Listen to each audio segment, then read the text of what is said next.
The scholars of Kerast believed the universe obeyed principles as unyielding as the gravitational constant: stability, hierarchy, and compliance. Millennia of observation across the spiral arms had proven them right. They called it the gradient, an intricate framework charting the development of civilizations from spark to convergence, with defined phases of language, planetary unity, subliminal expansion, then eventual compliance with galactic order. All known species had fit the model. All but one. Humanity wasn't even supposed to be on the radar. Atop the crystalline spires of the archival citadel on Kerast Prime, senior cognitor Vencerl Yal prepared his address to the conclave of predictive harmonics. His translucent fingers scrolled through the living vellum, examining projections, causal patterns, and aberration probability bands. The humans were charted at phase II barely 3 cycles ago, primitive, divided, expansionist in petty directions. But they had leapt ahead, violently and unpredictably, crossing phase III in less than 2 Earth centuries. Yal adjusted his crown of neural tendrils, each whispering feedback from thousands of observation nodes, and stepped onto the dais of certainties. "We face a species that does not merely defy the gradient," he began, his voice smooth and tonally balanced. "They tear through it with joyful abandon. Humans have no reverence for order, they fracture all patterns, and I say this without alarmism, they are teaching chaos as if it were a science." A wave of harmonic murmurs spread across the chamber. Alarm, discomfort, disbelief. For Kerastians, chaos was not just disorganized thought, it was blasphemy against cosmic equilibrium. High Scholar Venki leaned forward from her pillar, voice resonating with ancestral memory. "Are you suggesting the humans have not just adapted through chaos, but that they propagate it with intent?" Yal nodded. "They weaponize unpredictability, their algorithms anticipate failure, their political structures account for revolt, their militaries train for unknown variables, and most disturbingly, their scientists iterate through contradiction. I propose they are no longer following the gradient, they are recharting it." There was no applause, only disquiet. At that same moment, 50,000 light-years away, Commander Ria Voss of Earth's Interstellar Recon Corps watched a ship the size of a continent melt into a dimensional sinkhole. The vessel belonged to the Hanari, one of the Gradient's prime enforcers, who had underestimated the modular capacity of Earth's phase-slip torpedoes. It wasn't hubris. The Hanari didn't know Earth had broken into slip-drive physics at all. They had expected a ritualized confrontation. Instead, the humans delivered calculated anarchy. "Status," Voss called, voice curt under firelight. Her second LT Farouk turned from the consoles. Target disintegrated, residual mass collapsing into negative equilibrium, no Hanari signatures remaining. They're not used to adversaries who skip 10 steps. Voss grinned, neither are their scholars. She turned to the data flow streaming across the ship's inner walls, each surface a reactive interface. Dozens of Earth probes were already tunneling through subspace toward the next theater. Earth's growth was nonlinear, decentralized, impossible to project using conventional models. On Kerast, the scholars convened a directive assembly, something done only 5 times in recorded history. The purpose: determine the ontological threat level of a civilization that thrived on error. The assembly debated for 21 rotations, no consensus. Vencerl Yal found himself alone in a dim thought spire, reviewing Terran cultural memetics. Music, revolutions, hacktivist manifestos, quantum game theory, the rise of sentient AI with no loyalties but curiosity, every trend screamed defiance of conformity. He paused on an archival loop, a human protest chant from centuries prior. "You tell us order brings peace, but what is peace without freedom?" The words haunted him. A decision was made: a diplomatic envoy would be sent, not to integrate humanity, not to instruct or classify, but to observe and, if possible, understand. The envoy, titled the Beacon Assembly, consisted of 10 Kerastian mindpathers, each with centuries of theoretical modeling experience. They would make first contact with humanity not as overlords but as scholars, the hope to chart the contours of chaos and perhaps weave them into a new schema. They arrived in Earth orbit under cloaked transition, but humans detected them within hours, not because of advanced sensors, but because someone hacked the background gravitational bleed using intuition and hunches. Dr. Amani Ape, head of Earth's Xenocognition Division, addressed the Kerastians over a relay fashioned from a jury-rigged neutrino burst. "Welcome to Earth's academic grid," she said with a grin. "Your thought models are elegant, but they don't map the terrain we walk. We don't walk lines, we draw them in motion." Beacon Assembly Pathseer Lorivian replied in serene tones, "Your structures lack foundational constants." Ape smiled wider. Exactly, that's why they can't be broken. In the days that followed, the Karastians immersed themselves in Earth systems. They were appalled and entranced. Political debates that lasted years only to be overturned overnight. Scientific fields that contradicted each other and yet coexisted in progress. Military doctrines built not on standardization but on incentivized autonomy. Entire philosophies of logic that rejected absolute truths in favor of self-defining frames. The Karastians could not compute Earth's progress because Earth did not follow a path. It multiplied paths, selected none, and rewrote all. 1,000 ideologies, none supreme. 1,000,000 plans, none final. And then came the first act that shook the scholars' consensus to its roots. Humanity invited the Karastians to a cross-species academic symposium, not as lecturers but as students. The sessions included error-finding competitions, philosophical simulations that contradicted themselves mid-run, and game theory tournaments where the rules changed mid-match.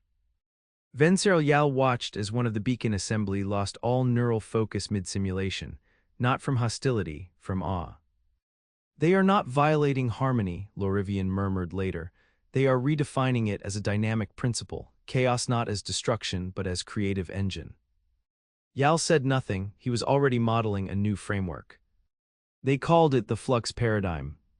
It had no stable equations. It had only pulse. And it had begun to spread. The flux paradigm was never officially ratified. The Karastian archive had no lexicon for models that altered themselves mid-analysis. Yet deep within the predictive cores, subroutines once hard-coded to suppress nonlinear outcomes began to generate tolerance bands. Scholars whispered heresy in private. Perhaps chaos, when cultivated with intent, did not annihilate order but replaced its scaffolding with momentum. The implications disturbed the gradient. Across the galaxy, systems aligned with the ancient schema faltered under the pressure of Terran contact.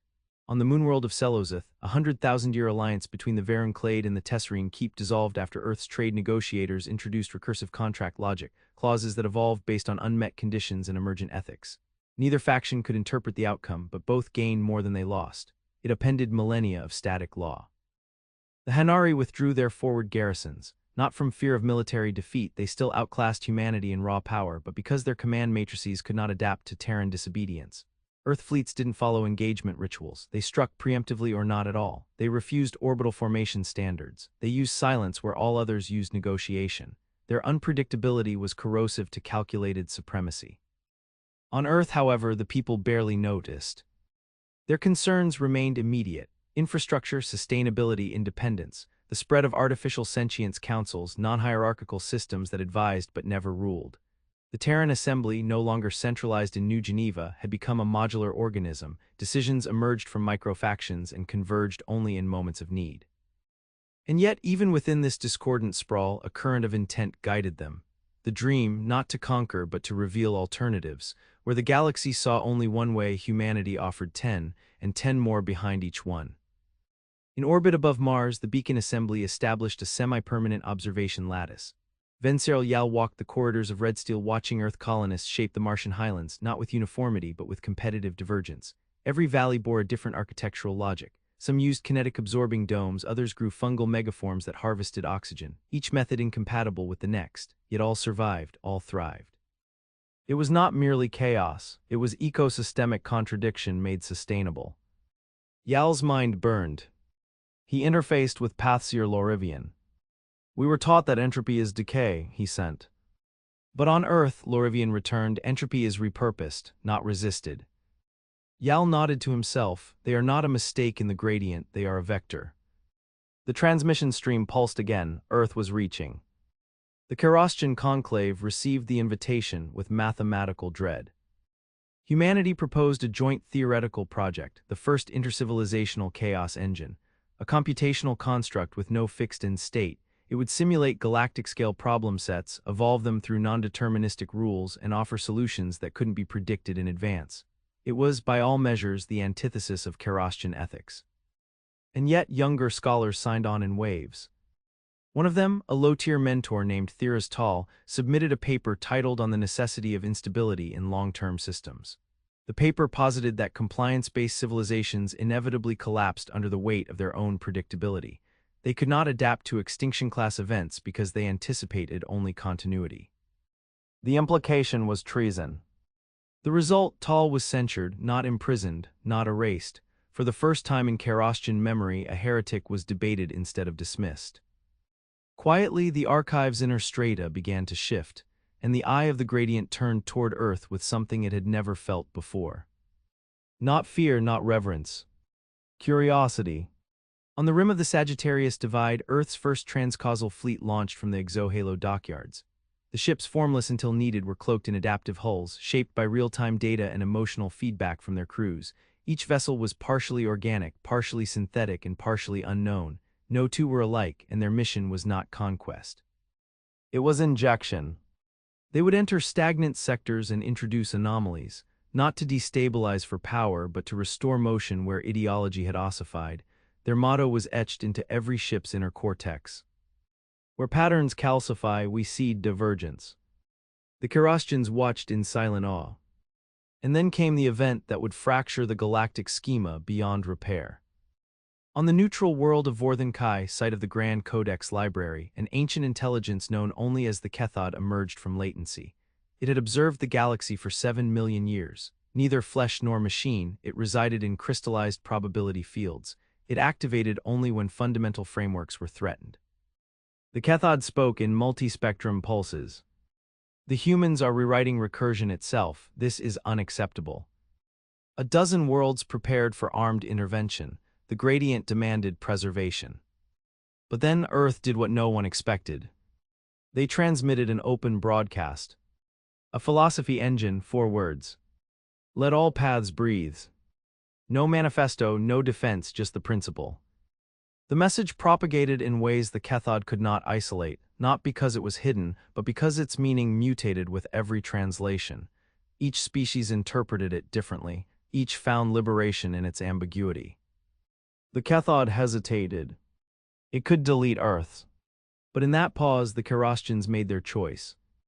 Yal stood before the archive and said, "We must not correct them, we must learn from them. The gradient must evolve." Lorivian followed, "We have preserved order so long we have forgotten the thrill of becoming. Earth remembers." The vote was close. But it passed. For the first time in galactic history, the gradient was marked in revision. And at its center, a single notation burned like wildfire through the archive's base layer. Humanity, vector-class anomaly, uncontainable, engaged. Across 10,000 worlds, civilizational doctrines began to shift, curriculums added paradox, militaries developed divergent logic cells, religion allowed for fluctuating truths. Chaos was no longer taboo, it was a study. And Earth became its capital. They called it the Spiral Rebirth. It began not on Earth but in the outermost colonies of the Ikrith Dominion, one of the oldest civilizations still adhering rigidly to the gradient. A minor human research outpost on the ice moon of Elnaz had introduced a recursive economic model to a struggling Ikrith subsector. Within 5 cycles, the planetary surplus exceeded projections by a factor of 7. But more dangerous than the success was the contagion. Neighboring prefects began to modify their logistical protocols without approval. Not rebellion, reinvention. The Dominion's algorithms tried to clamp down but found themselves obsolete before they could adapt. Information had mutated faster than compliance. High Executor Saul Den Kern of the Ikrith convened a crisis protocol. He summoned Karastian advisors, demanded reinforcement from the Lethari enforcement guilds, and initiated the erasure mandate, targeted deletion of contaminated nodes. But Earth had already deployed the second phase of its strategy. They did not retaliate militarily. They opened playgrounds. Across neutral zones, on derelict moons and forgotten relay stations, Terran builders erected fluid learning habitats. Each one encoded with quantum variable laws of physics, self-modifying games of governance, and ecosystems of logic that contradicted known science. They were chaotic in form and unpredictable in purpose. And every civilization's youth, disenfranchised, bored, stagnant, came in secret to learn. One such place, known as the Fractaline Sanctuary, became a galactic legend. It allowed visitors to simulate alternate realities, test unorthodox theories, and confront belief systems through interactive contradiction. No two experiences were alike. The sanctuary held no doctrine. It simply mirrored you back at yourself in new dimensions. The Karastians sent a monitoring team. 3 of them never returned. Not from harm, but from choice. They decommissioned their formal identities and integrated into the sanctuary's neural mesh, living as data avatars in constant reconfiguration. Scholars called it madness. Venceslas called it metamorphosis. At a closed-door conclave, he declared, "We are not guardians of knowledge, we are prisoners of it. Earth has not broken the laws, they have remembered the art of writing them." That single phrase, broadcast by a rogue translator across the Trithian sphere, triggered planetary uprisings, not violent but insistent. The cry spread from orbit to ocean. "We demand the right to recalibrate reality." Governments collapsed not from war but from obsolescence.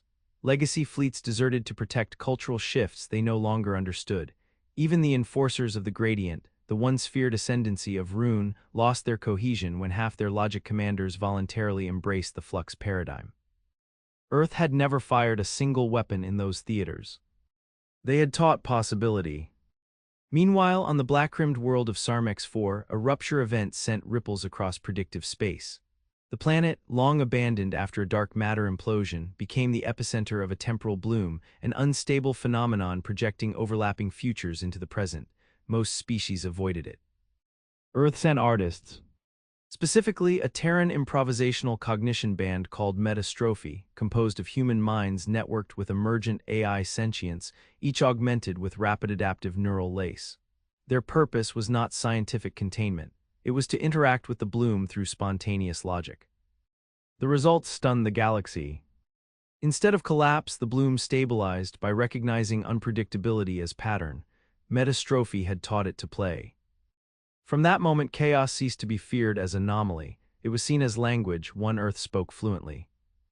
The scholars of Kerost began to fragment. Some remained loyal to the gradient's original axioms, fixed sequences, convergent models, the sacrosanct rule of conformance.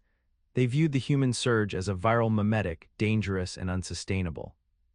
But others, those touched by Earth's ideas, proposed a new hierarchy, one not of control but of catalytic roles.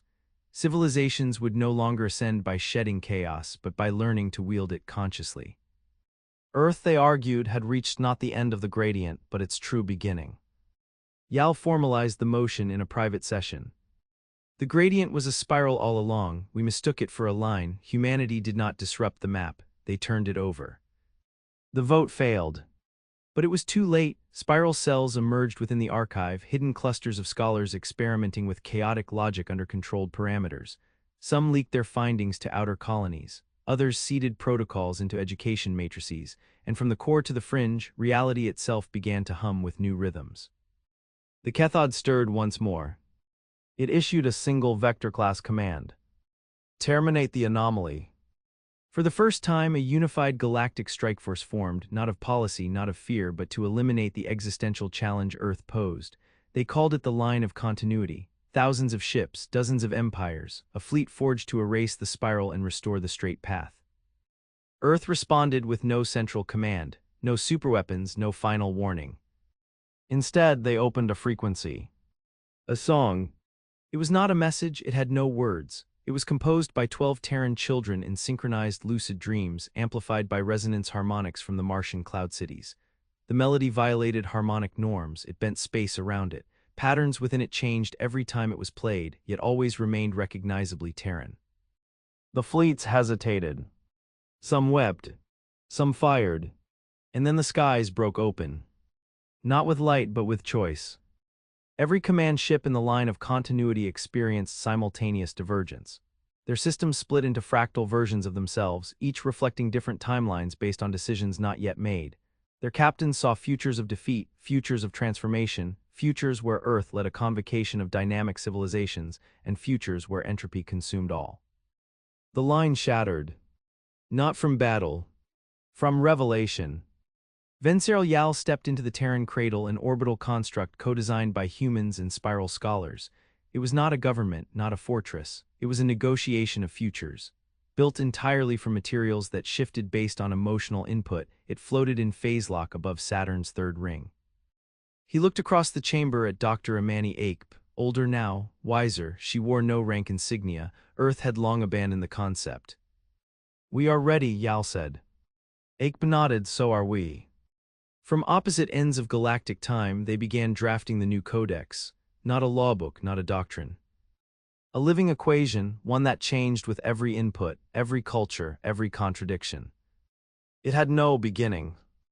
Only flux, the new codex rippled outward not as decree but as resonance, absorbed by civilizations not through conquest but contagion.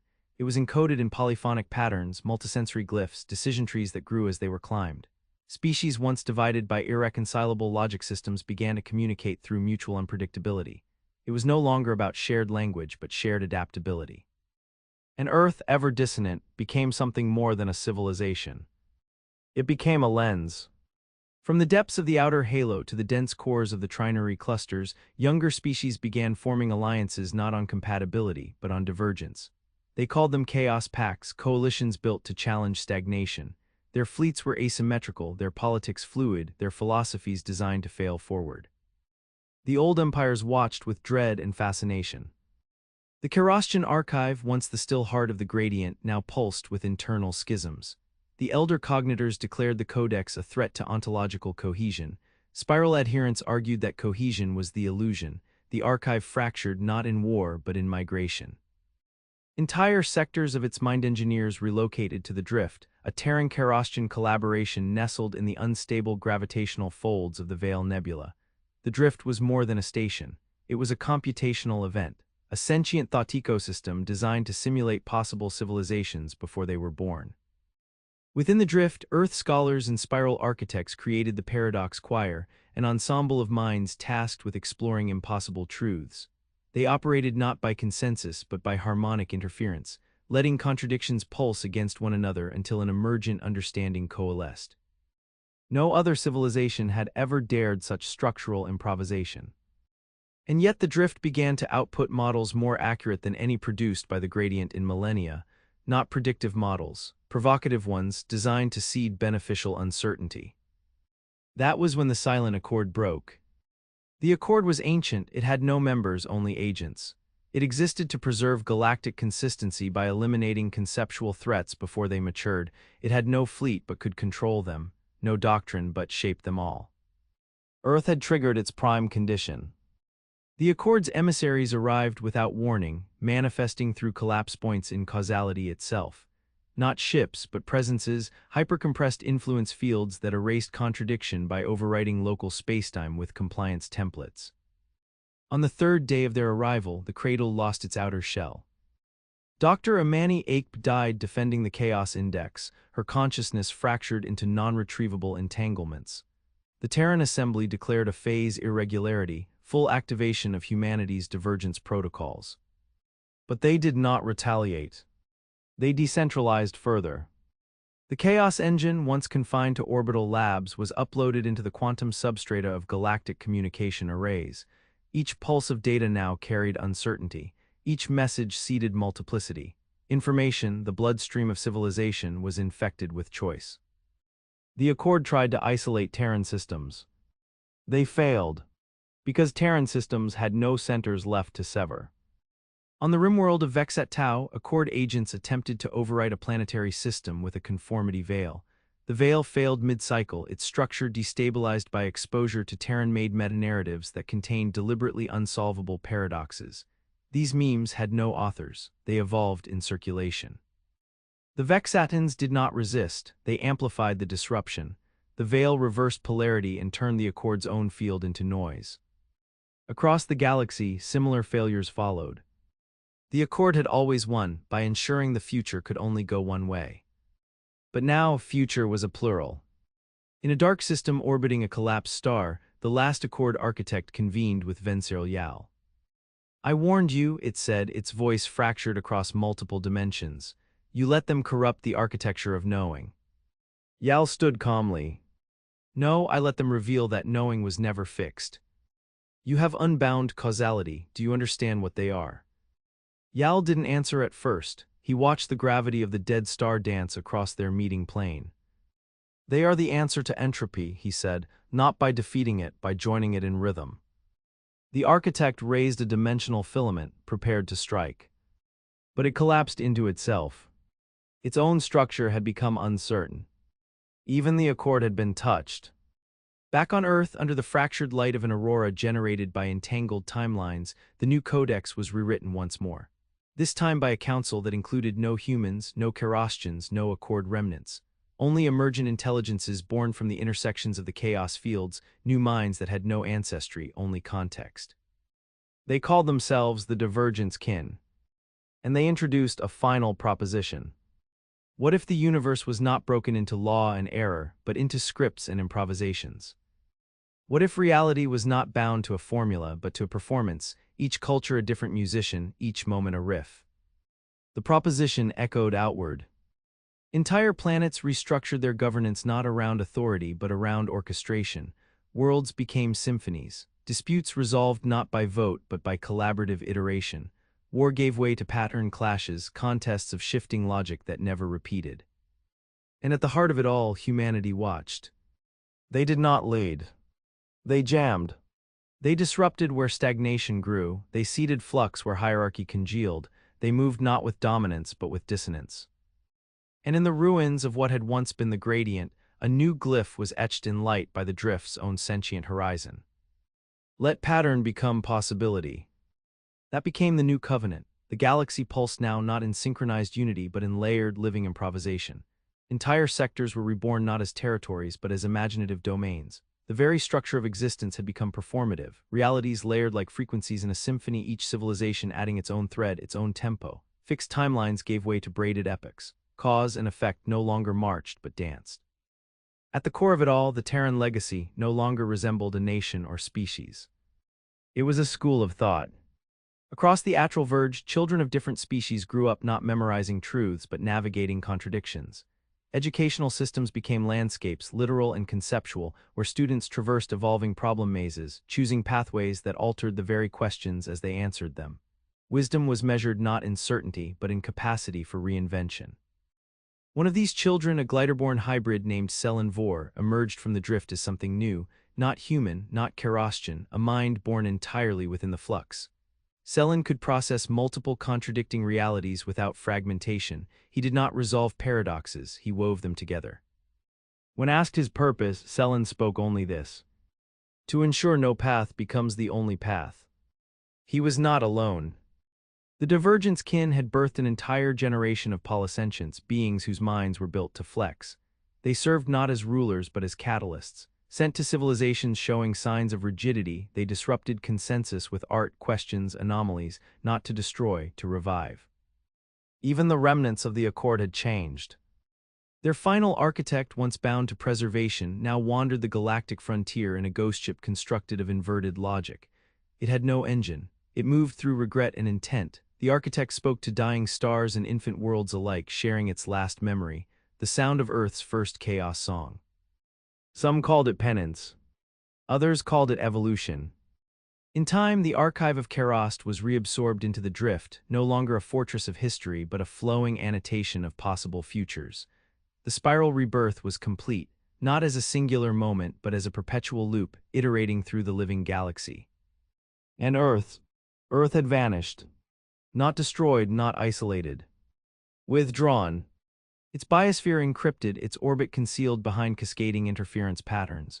No probe returned from its system. No signal breached its shield. Scholars speculated wildly. Some believed Earth had folded itself into a higher state of existence. Others thought it had returned to a primitive state, a quiet sanctuary where it could dream anew. But every few cycles, a ship appeared. Not marked by any known registry, its design always unfamiliar. Its crew, if it had one, left artifacts across divergent worlds, not weapons, not tools. Instruments. Data harmonics, evolutionary seeds, philosophical viruses coded into living thought. These ships carried no flags. Only one symbol, carved into their outer hulls in ever-changing form. A spiral unfolding endlessly with no center and no edge. It became the symbol of the flux continuum, the post-Earth order that governed not through enforcement but through interruption. A network of cultures bound not by uniformity but by mutual permission to diverge. The new codex, once a living document, had evolved into a meta-entity, responsive, playful, and deeply unpredictable. And then, at the 100th cycle since Earth's disappearance, the cradle reactivated. Just once. A signal. Not a call for help. Not a declaration. A question. What happens when even chaos becomes expected? The galaxy paused. For all its transformation, had it already begun to pattern itself again? Across 100,000 civilizations, minds turned inward, protocols were suspended, simulations halted. For the first time in centuries, the galaxy sat in contemplative silence. And in that silence, the lesson of Earth became clear. The journey was not from order to chaos, nor chaos to order. It was the constant refusal to remain either.